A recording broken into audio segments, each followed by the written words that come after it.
Job hunting 101. Providing you with the tools you need in your job search. Job hunting 101. Hello, and thank you for tuning in today to Job Hunting 101, a series produced by Tampa Bay Workforce Alliance. Our topic of conversation is going to be how to make your value known. My name is Sharon Bond, and I am the professional lead recruiter for Tampa Bay Workforce Alliance. With me today, I have two guests, Rhonda Hunter and Bert Sattler. Would you like to introduce yourselves? Thank you, Sharon, for having us here today. I'm Rhonda Hunter.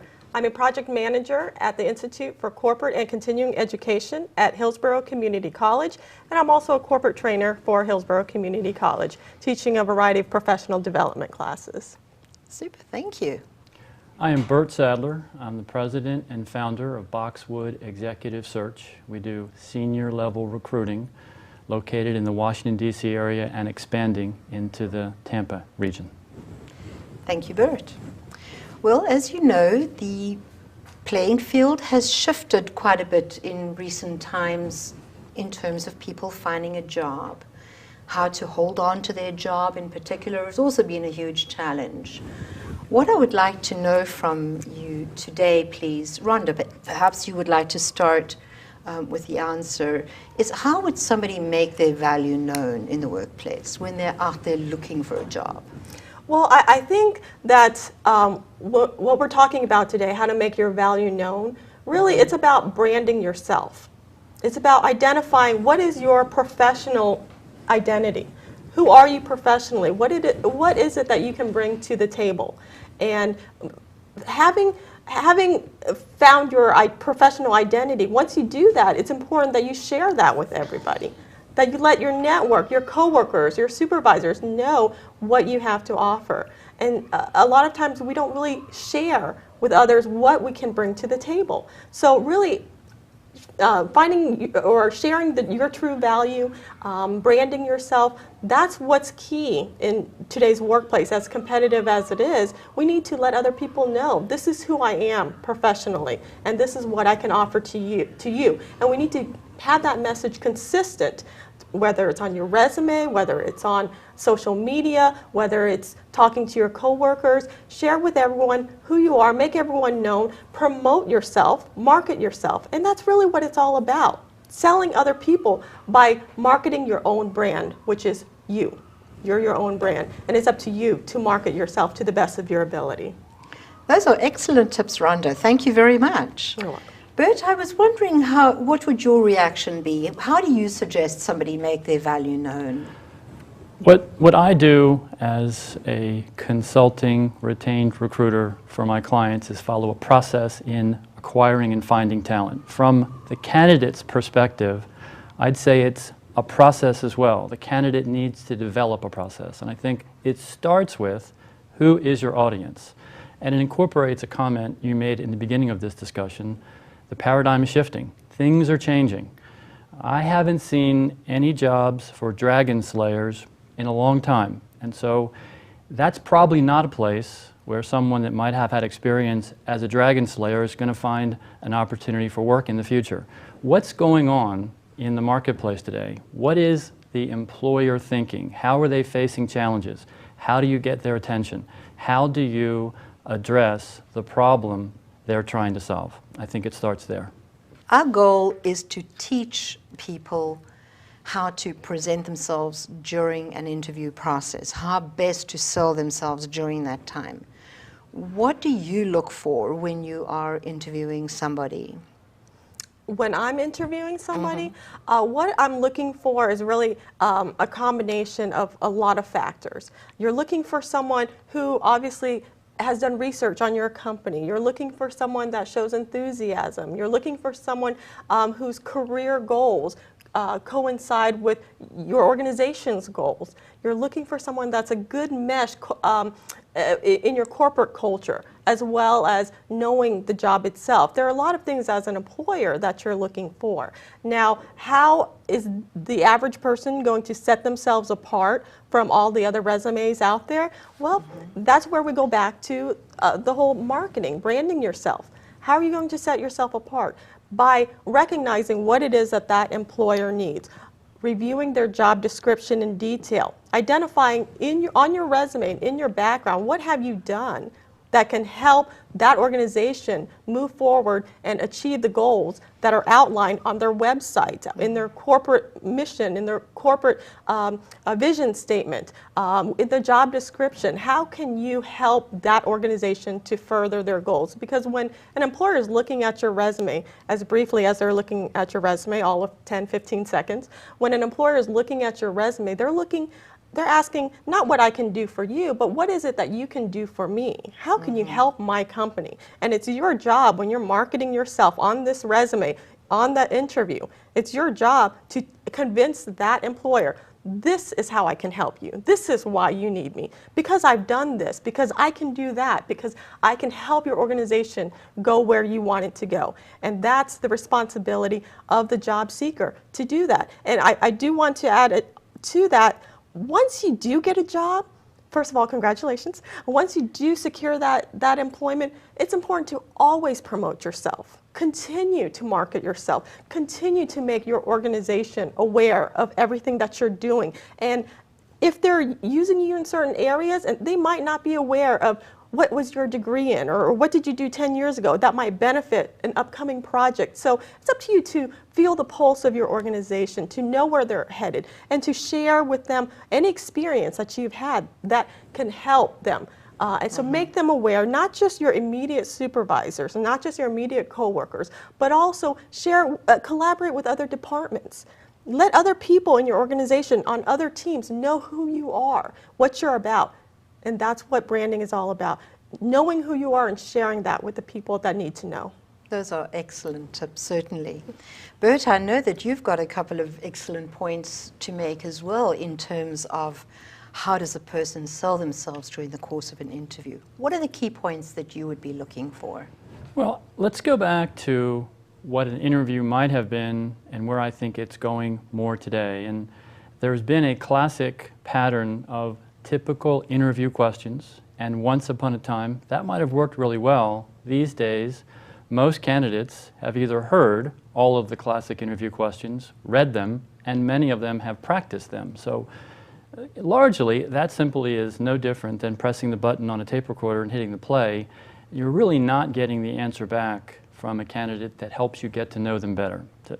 To move that forward, it's a little harder, but it's much more rewarding to put it into a conversation, to put the candidate in a position where they're relaxed. This is a process that involves both sides. There is the employer who has a responsibility to know what they want and to be able to understand what they want, and then there is the employee or the candidate who has the responsibility to have done their research. And one of my favorite questions in an interview is, what did you do to prepare for this meeting?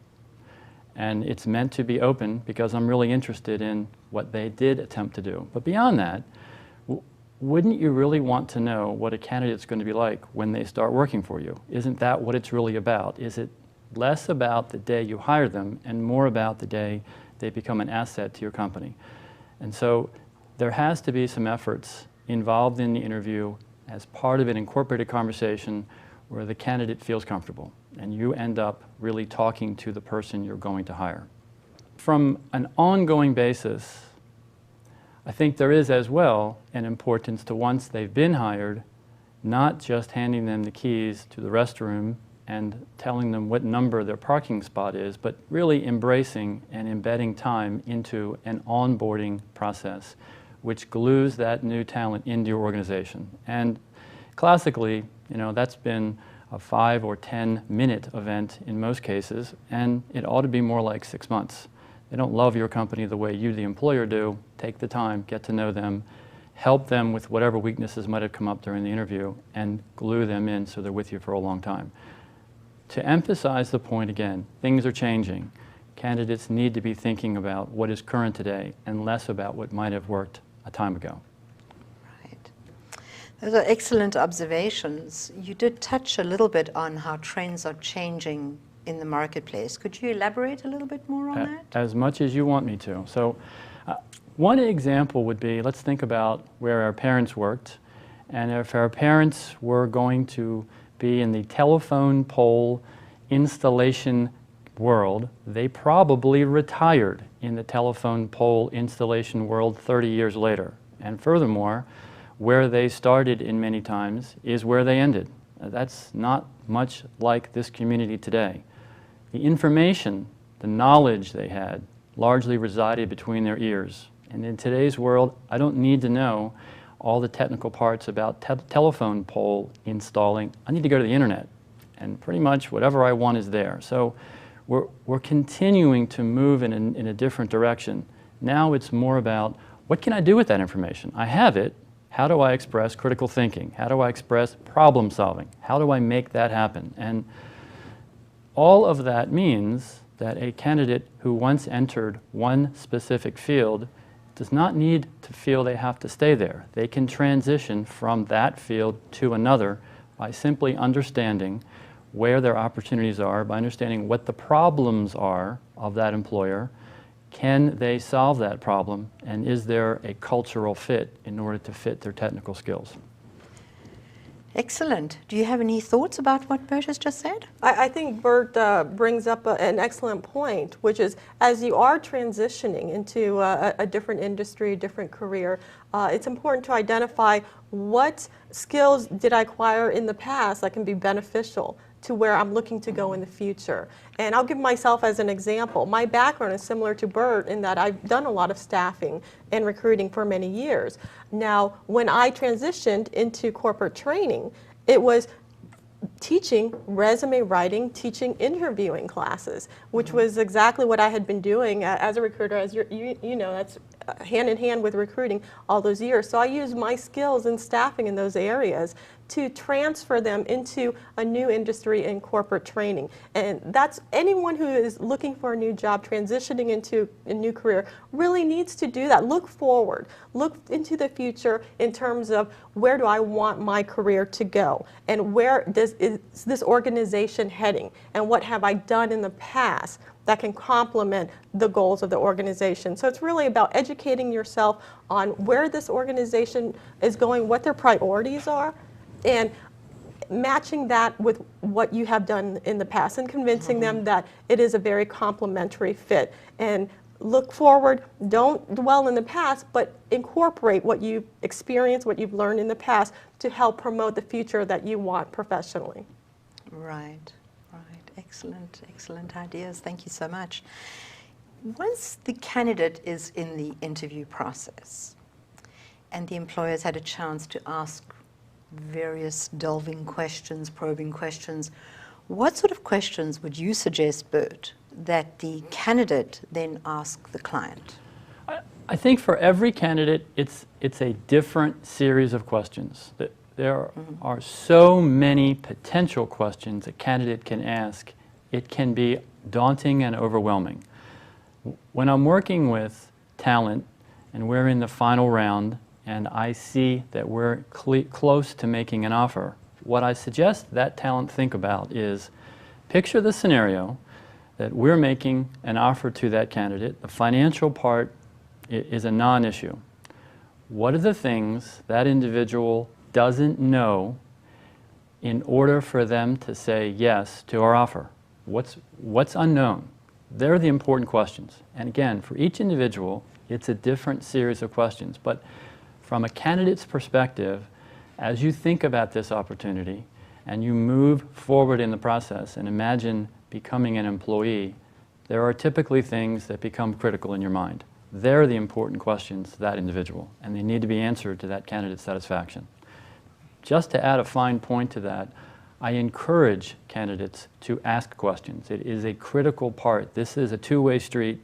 It's not one way. You've got to understand what is the opportunity and why it's attractive to you. And the employer, in many cases, is evaluating the questions being asked as part of how they evaluate the candidate. Absolutely. Very, very valid point there. Thank you, Bert. In your experience, Rhonda, what sort of questions would you expect to hear from a candidate during or towards the end of an interview? Well, and I definitely will address that, but I think what we've been talking about is what to do during the interview. What are employers looking for? What kind of questions should you be asking? Which are very important questions. But what I really would like to kind of focus on a little bit is how do we get to that interview? What are some of the things that the job seekers out there, what can they do to actually beat out all of those other resumes, to actually get their foot in the door to do that interview? And I think that there are lots of ways in terms of how they are putting together their resumes, how they are networking, and these are things that can help them to get into the interview. And once you're in the interview and you have beat out those other candidates and have that opportunity to shine. Absolutely, those types of questions are important in terms of, you know, what kind of research have you done on the company? Like I said, the job description. How does that match your background? What is it that they're looking from you, and where's that position heading in the future? What are the contributions that you can bring to the table, and what's the potential of the position? Really, there are a lot of valuable questions, and it all begins with you researching the company.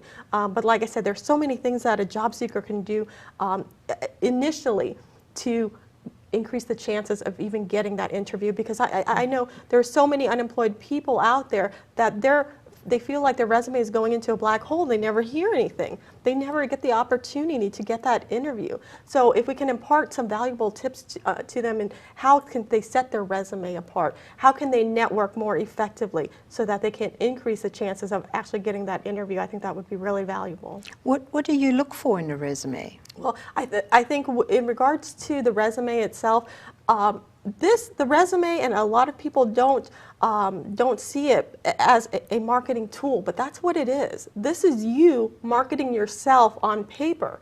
Are you selling yourself effectively on paper, or are you merely listing your job experience? What have I done? Where did I work? These are the dates. Because if that's all you're doing, you're not making your resume as effective as possible. You need a tagline, first of all. You need to identify yourself professionally. Who are you? Who are you? Who are you professionally, and how does that match the position that I'm looking to fill? So, you know, initially, because someone looks at your resume so briefly, when they're looking at your resume, they need to know within seconds, okay, this is Sharon, and Sharon is an executive recruiter. This is who she is. Okay, so now I have a good idea of what to expect with the information that follows. If that information is not out there and clear at the very beginning, and you're making them work, again, you're already behind the 8 ball. Do not make the resume reader work. Don't hurt their eyes with font size that's too small. Don't bore them to death with a resume that's too long. I suggest 1 page, 2 pages maximum. Make it easy for them. Make it clean. Make it visually appealing. Use a font style that's not hard on the eyes.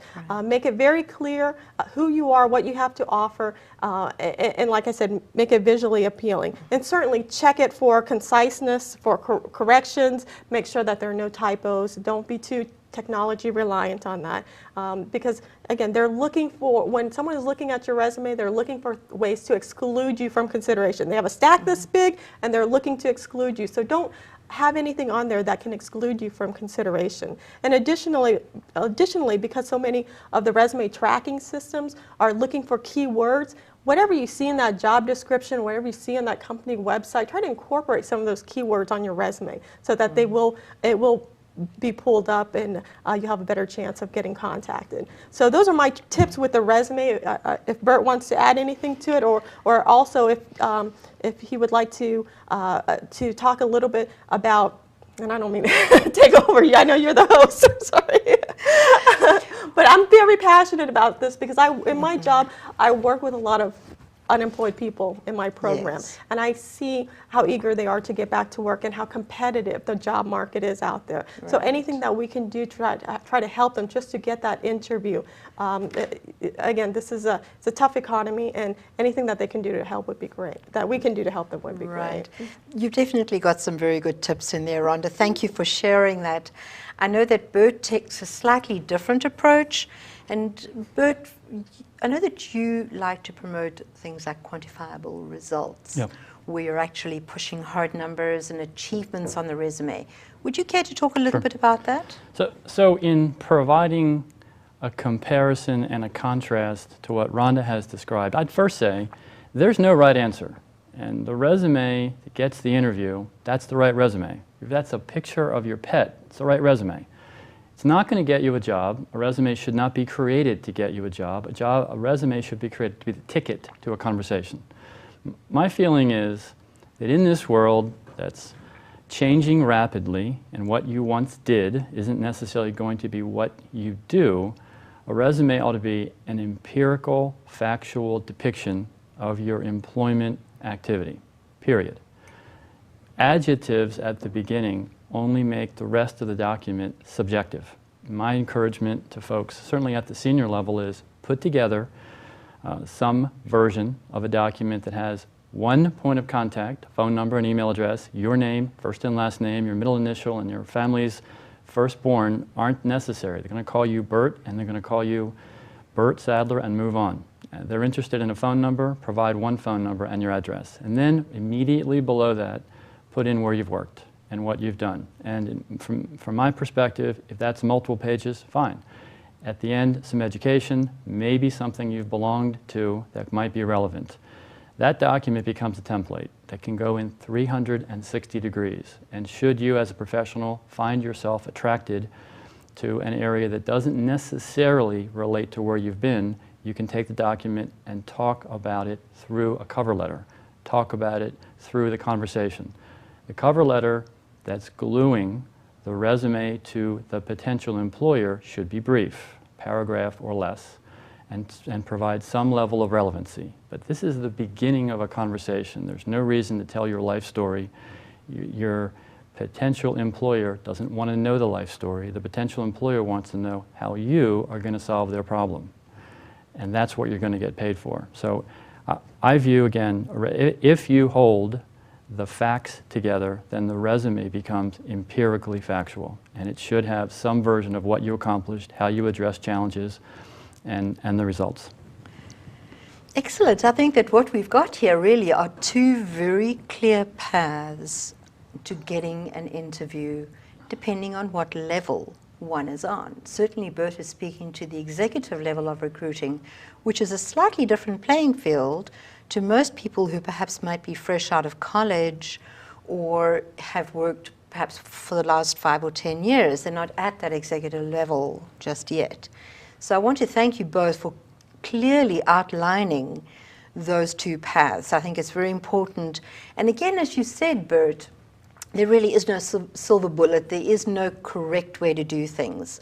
People need to look at both options and find their own way to getting that job, to getting that foot in the door. But I think that what Bert said was very valuable, regardless of what level that you're at, because all employers, they want to see that you have brought results to that company. Yes. They want to look at your experience, and if you can quantify that, if you can show the tangible fruits of your labor, that's what they're looking for too. Yes. So that is important to include on your resume, and you certainly can incorporate that onto a resume at any level. In regard to the cover letter, it is important. Like Bert said, it definitely ties in the resume. A lot of employers, a lot of human resources managers, they really don't either won't look at the cover letter or very briefly will look at a cover letter. So really, it's important that you not rely on that to sell your resume, so that the resume itself, in my opinion, should be able to stand alone as well.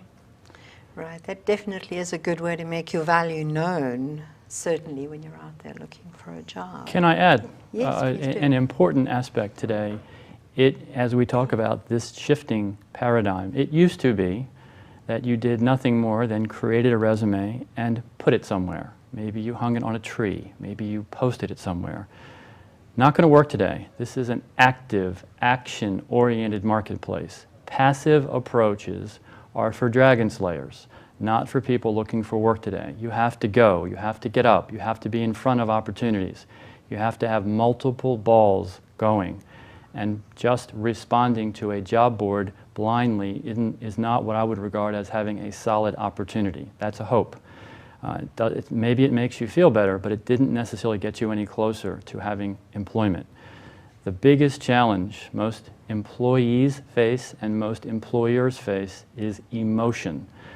Brilliant folks lose an amount of ability to focus because of emotion. If it's your employment situation, there is a factor that is impacting you that's emotional.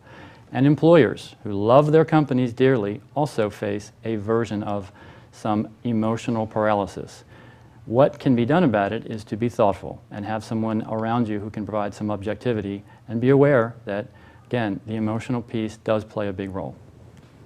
And Certainly. I completely agree that the best resource for finding a job would be your networking efforts. Building relationships, that is key. Connect with the people that you've worked with in the past. Connect with everybody that you know socially. Let them know what you're looking for. You have to be proactive in this job market. You have to pound the pavement. You have to make connections. You have to meet people face to face. If you're sitting behind a computer, it's like Bert said, and just simply submitting your resume, you are really, really not taking charge of your job search. So be proactive, get yourself out there, get yourself in front of people, talk to people, network, connect with people, because building relationships is the biggest factor to helping you land that job. I would like to share a little story with you very quickly about a gentleman who went in for an interview, and there was a glass of water on the table. It was half full. And the interviewer said, "Is this glass of water half full or is it half empty?" Well, the candidate picked up the glass of water and drank it and put it down and said, "I'm a problem solver." So perhaps that is another great way to make one's value known. That's cute. Yes. Very creative.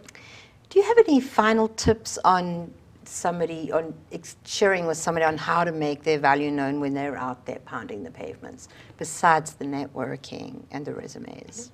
Any final thoughts? Well, my final thought to that would be to complement the comment that you just made a moment ago. And I think first, second, and third, the networking resource is the most powerful thing. The recruiting community is not necessarily here to find candidates a job. The recruiting community is here to find an employer a solution. For the job seeker, one of the most powerful words to be asking to the network is advice. Asking your network for a job usually will get you, "I don't know where there are any."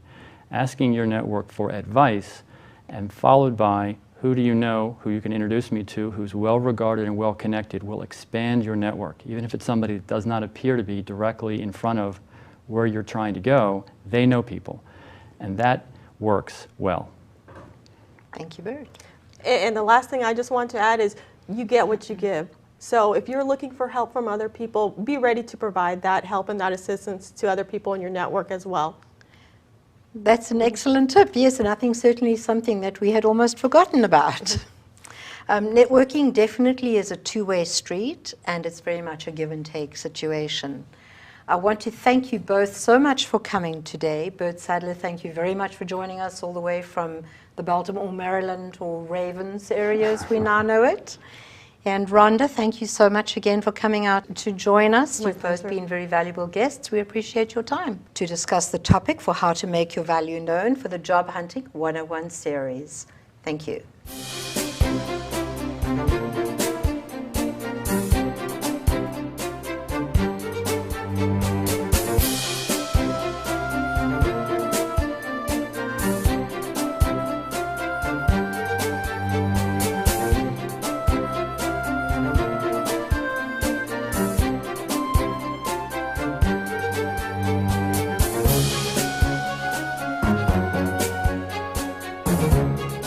The Tampa Bay Workforce Alliance and WorkNet Pinellas offer workforce solutions designed to improve your business.